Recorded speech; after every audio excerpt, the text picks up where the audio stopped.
And when you drive in a manual, this is your best friend right here. This is the emergency e-brake. When you drive in automatic, when you put your car into park, your car basically in park, then the transmission lock up, so the car can't go nowhere. It can't roll down the hill or up the hill, whatever. But when you drive a manual, your gear is in neutral. You know, so always when you park your car or you stop your car, and you have to pull your emergency brake up. When you get into a car, always press down the brake pedal, then release your emergency brake.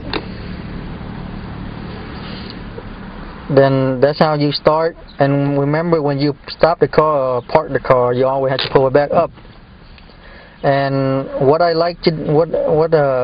thing I like to do is like when I'm in park with my emergency brake up, is I put my transmission into first.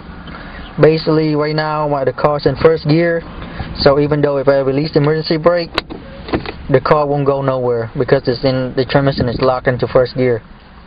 But if I release it, the car gonna start rolling because it's in neutral now. But most of the time I just use emergency brake, because sometimes I'm worried if I put it into first, and if somebody rear-ended me while my car's in park in the street, it's basically gonna like mess up my transmission. Basically the first gear gonna be blown out. You know, so I don't do that. I don't put on first. It's just rarely when I'm parking like on an uphill, like a really steep, really like on an uphill or downhill, then I put on first, because the emergency brake sometimes could be slip if you don't pull it up hard enough or the cable is loose, then your car gonna roll down the hill. But normally when I park in a flat surface, I just leave it in neutral, use my emergency brake. Well, enough of the basic talk. Now I'm gonna show you one major thing before you can begin to move the car. It seems easier said than done. You might see other people driving manual, it seems hella easy, but for a first timer, it's definitely not. So first of all, start up the car, make sure your gear is in neutral, your emergency e-brake is up, step on the clutch, start up your car, let go of the clutch,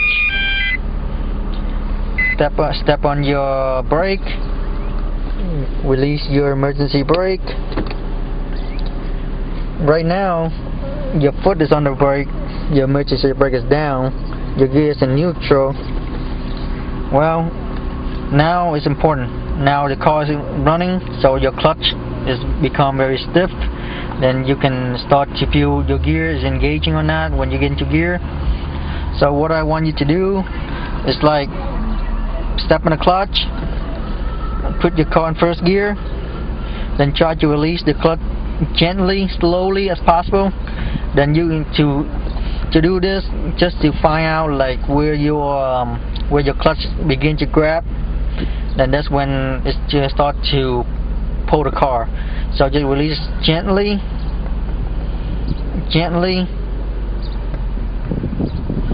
then you're gonna feel the car jerking forward a little bit as you release. At the moment that you felt the car is jerking a little bit, well, that means like, yeah, that's where it begins to grab gear. So practice this step, letting go of the clutch slowly. Then you see the car to begin to fall forward. See? Keep practicing that, just to know where your gear are, where your clutch position are. Just keep doing that, release, and the car will pull forward. Don't do it too fast, because your car if you do it too fast, your car gonna either jump forward or it's gonna die. Try to find a flat surface in a parking lot. There's nobody around, especially in the abandoned parking lot, and find a flat surface that you can park your car without rolling forward or backward. And just try to practice, like get into first gear. Gently release your brake, then gently, slowly release your clutch, and you're gonna feel where your gear should be grabbing.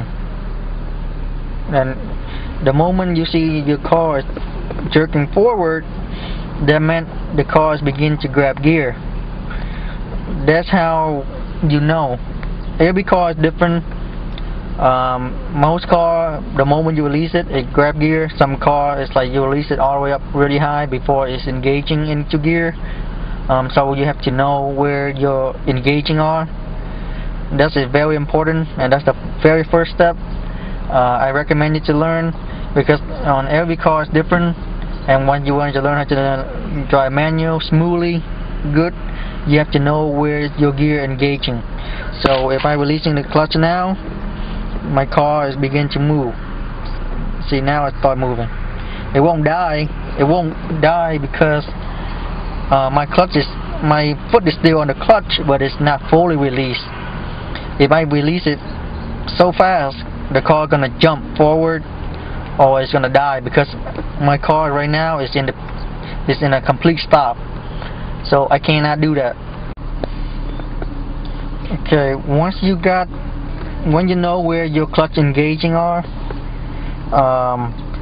first thing I need to tell you is, like on most car, the first gear is the most powerful gear, and it's very difficult to learn if you are a beginner and you trying to learn to drive a stick shift. The first gear is the most difficult gear, and it's the most difficult gear to get into, because that's the gear to move your car. And to do that, you have to balance your clutch and your gas pedal before you can make your car move. So for beginner, I recommend you start up on second, because as the higher the gear goes, the easier to control the car, because you're not overwhelmed with power of the car. You don't peel out or burn out. So step on the clutch, get your second. But now, like before you release your clutch now, trying to release your clutch a little bit until earlier you felt your gear engaging, starting to grab gear. Then by then, tap on your gas pedal a little bit, like 1,000 to 2,000 RPM. Then you're gonna start to see the car start moving. See, as the car starts moving. Then once the car starts rolling, let go completely of the clutch. Then just step on the gas, and then the car should drive forward without dying. Because once the car is in motion, it won't die. Once the car is on a complete stop and below 1,000 RPM, it's gonna die. Or maybe lower than 1,000, maybe like a 500 or less, then it's gonna stutter and die. Okay, one more time. Step in the clutch. Get into second gear. Start to release the clutch slowly, where you felt earlier, where your gear and start to engage. And then step on the gas a little bit, between 1,000 to 2. Then the car starts to move. Then once the car starts to move, slowly releasing the clutch completely, then the car should be in motion and rolling. Then you can start step on the gas and drive. Well, that's the first thing to get the car rolling. That's the first thing, is the most important thing, is to get the car rolling, because every other gear is very simple. This is how I do it. It's like step on the clutch. I get into second gear. I will slowly release the clutch to my engaging point. Then I give it a little gas. Then your car should be pulling forward slowly, smoothly. Then when your car starts to move, release your clutch completely. Then you can step on the gas, then go. Since you're in second, your car won't jerk forward very fast because you start up in second. If you start in first, and when you tap on the gas, you'll be jumping forward, and you know, it's not good.